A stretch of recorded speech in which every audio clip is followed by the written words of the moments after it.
नमस्कार, FM news देख रहे हैं आप। आपके साथ मैं हूं आस्था श्रीवास्तव। रुक करते हैं अब खबरों का।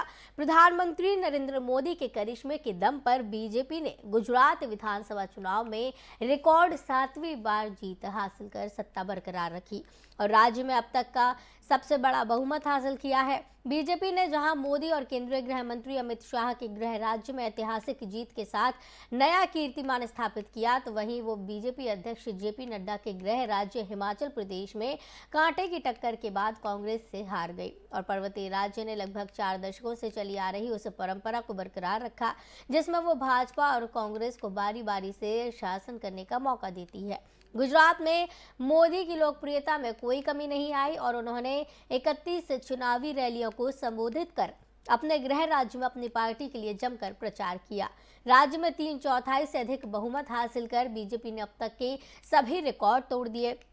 बीजेपी की आंधी में कांग्रेस राज्य में अपने अब तक के सबसे निचले स्तर पर चली गई है तथा बड़े बड़े दावे करने वाली आम आदमी पार्टी भी उसे कोई टक्कर नहीं दे पाई।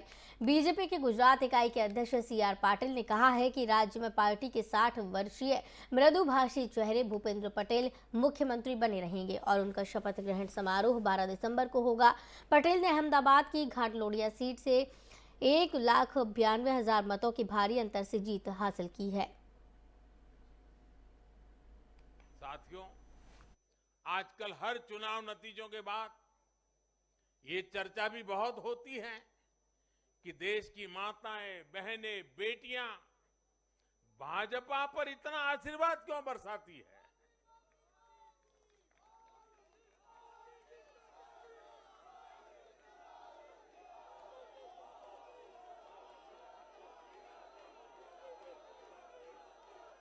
अगर कोई ईमानदारी से आत्मचिंतन करे तो ये पाएगा कि आजादी के बाद से पहली बार आज देश में एक ऐसी सरकार है जो महिलाओं की समस्याएं, उनकी चुनौतियां, उनकी आवश्यकताएं, उनकी आकांक्षाएं उसे समझने का लगातार प्रयास कर रही है और उसके अनुसार काम की योजना बनाती है।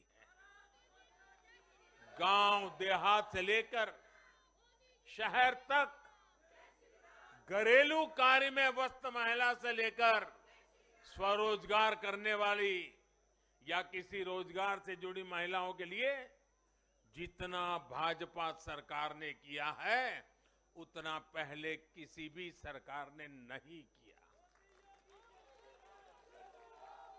महिलाओं के लिए पहले की सरकारों के 70 साल के कार्यों की तुलना में भाजपा सरकार के 7-8 साल के कार्य कहीं ज्यादा है और इसलिए आज जब भी चुनाव होते हैं तो देश की माताएं, बहनें, बेटियां कमल के निशान का सिर्फ बटन ही नहीं दबाती, उनके हाथों में एक आशीष का भाव होता है, आशीर्वाद का भाव होता है और जब वो उंगली कमल के बटन पर रखती हैं तब वो हम जैसे लाखों कार्यकर्ताओं के सर पे विजय तिलक भी लगा देती है।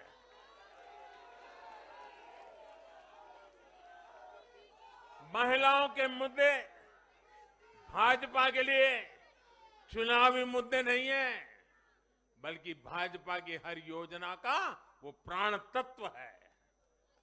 महिलाओं का जीवन आसान बनाना हो, महिलाओं को ज्यादा से ज्यादा रोजगार के, स्वरोजगार के अवसर मुहैया कराना हो, ये भाजपा का कमिटमेंट है। मैं इसे अपनी सरकार का सौभाग्य मानता हूं कि हमें महिला सशक्तिकरण के लिए इतना कुछ करने का मौका देश की जनता ने दिया है। हिमाचल प्रदेश विधानसभा चुनाव के अंतिम नतीजों में कांग्रेस ने बहुमत के लिए जरूरी 35 सीटों का आंकड़ा पार कर लिया है। कांग्रेस ने राज्य की 68 से 40 सीटों पर जीत दर्ज की है। वहीं बीजेपी 25 सीटों पर सिमट गई। 3 सीटों पर निर्दलीय ने जीत दर्ज की। हिमाचल प्रदेश विधानसभा चुनाव में कांग्रेस को क्लियर मेजॉरिटी मिलने के बाद मुख्यमंत्री के चेहरे को लेकर मंथन शुरू हो गया। कांग्रेस ने नई सरकार के गठन को लेकर नवनिर्वाचित विधायकों की बैठक शुक्रवार को शिमला में बुलाई। इसमें हिमाचल कांग्रेस के प्रभारी राजीव शुक्ला और छत्तीसगढ़ के मुख्यमंत्री भूपेश बघेल समेत हरियाणा के पूर्व मुख्यमंत्री भूपेंद्र सिंह हुड्डा भी शामिल होंगे। इस बैठक में नई सरकार के गठन से लेकर राज्य के अगले मुख्यमंत्री के नाम को लेकर भी चर्चा की जाएगी। हिमाचल प्रदेश विधानसभा चुनाव में कांग्रेस को मिली प्रचंड जीत के बाद अब राज्य के अगले मुख्यमंत्री को लेकर कवायद तेज हो गई है। कांग्रेस में सीएम पद के कई दावेदार हैं जिनके नाम पर चर्चा की जा सकती है। हिमाचल के अगले मुख्यमंत्री की दौड़ में हिमाचल कांग्रेस की अध्यक्ष प्रतिभा सिंह समेत पूर्व प्रदेशाध्यक्ष सुखविंदर सिंह सुक्खू, मुकेश अग्निहोत्री, ठाकुर कौन सिंह और आशा कुमारी के नाम की चर्चा है। देश में कांग्रेस और बीजेपी के वोट प्रतिशत का अंतर 1% से भी कम था। ये बात मोदी और बीजेपी अध्यक्ष जेपी नड्डा ने शाम को दिल्ली में बीजेपी मुख्यालय में पार्टी कार्यकर्ताओं को अपने संबोधन में कही। कांग्रेस ने 43.9% वोट प्राप्त किए, जबकि नड्डा के गृह राज्य में भाजपा को 43% वोट मिले।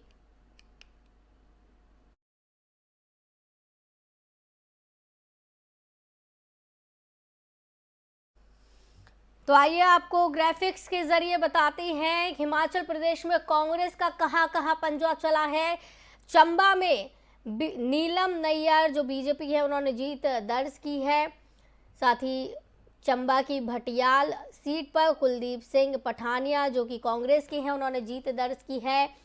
कांगड़ा के इंदौरा में, कांगड़ा के फतेहपुर में कांग्रेस ने दर्ज की है जीत। तो वहीं जिला कांगड़ा के विधानसभा जवाली में पवन कुमार काजल बीजेपी से और जसवा परागपुर में विक्रम ठाकुर जो कि बीजेपी से उन्होंने जीत दर्ज की है। ज्वालामुखी में कांग्रेस ने अपनी जीत दर्ज की है। जयसिंहपुर में कांग्रेस और नगरोटा में भी कांग्रेस ने जीत दर्ज की है। कांगड़ा की बात करें तो पवन कुमार काजल जो बीजेपी के हैं उन्होंने जीत दर्ज की है। शाहपुर केवल सिंह पठानिया जो कांग्रेस के हैं। धर्मशाला में सुधीर शर्मा जो कि कांग्रेस के उन्होंने जीत दर्ज की है। पालमपुर में कांग्रेस के आशीष बुलेट, बैजनाथ में किशोरी लाल जो कि कांग्रेस के उन्होंने जीत दर्ज की है।